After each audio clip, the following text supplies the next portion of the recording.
Nabi pernah didatangi seorang bedui. Bedui itu Arabi, orang kampung. Minta sama Nabi, karena Nabi itu udah orang kaya, tentu kira-kira saya bayangkan ya dikasih 50.000 atau 10.000. Si Arabi ini tidak terima, dan tidak terima ngomong di depan umum. Ketika Rasulullah tanya, apa saya sudah baik sama kamu? Kata si Arabi tadi, tidak, karena kamu kikir hanya ngasih saya segini. Sahabat hampir marah saja karena Nabi tersinggung. Tapi Nabi lalu mengajak orang itu ke dalam rumah. Kira-kira kalau Indonesia mungkin ditambah 200.000 atau 300.000. Kemudian, apa ini cukup? Ya cukup. Kamu sudah puas? Ya puas. Fajazakallahu min ahlin wa asyiratin. Dipuji-puji Nabi. Kemudian kata Rasulullah, ayo kita keluar. Keluar nemuin khalayak begini. Khalayak rame. Kamu tadi mengkritik saya, menghujat saya di depan umum. Maka kamu sekarang harus memuji saya di depan umum supaya clear. Akhirnya mau dia, oke kita mau. Akhirnya muji-muji bahwa Muhammad orang baik, dermawan gini. Setelah itu dia pulang.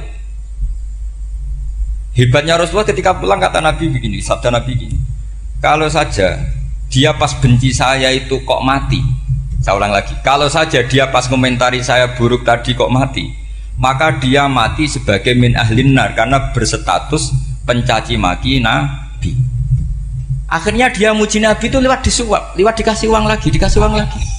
Lu itu sudah sah. Jadi saking baiknya Allah, Islam suapan itu juga sah. Itu kan muji Nabi itu karena disuap. Makanya ini penting. Sehingga dalam khazanah Islam itu memang agak aneh-aneh.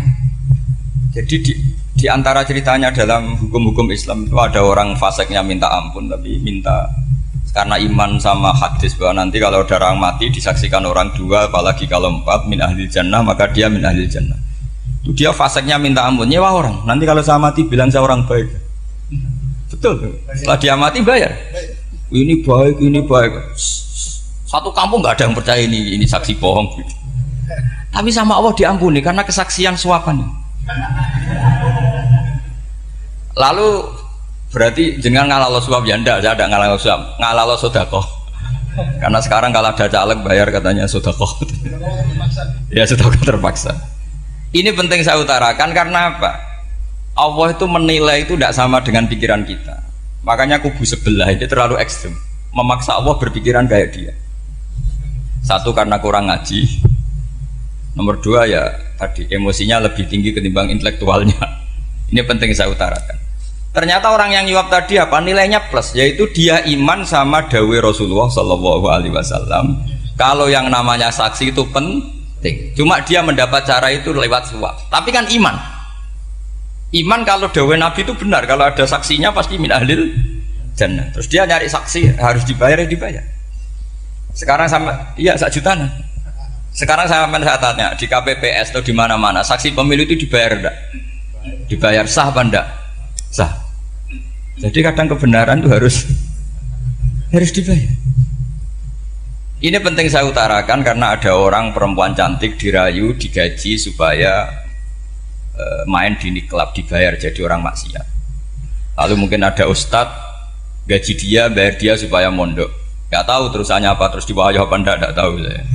Pertanyaannya, ketika kamu bayar kemudian jadi santri, itu kamu dosa nyuap apa dosa sodako membiayai proses kebenaran?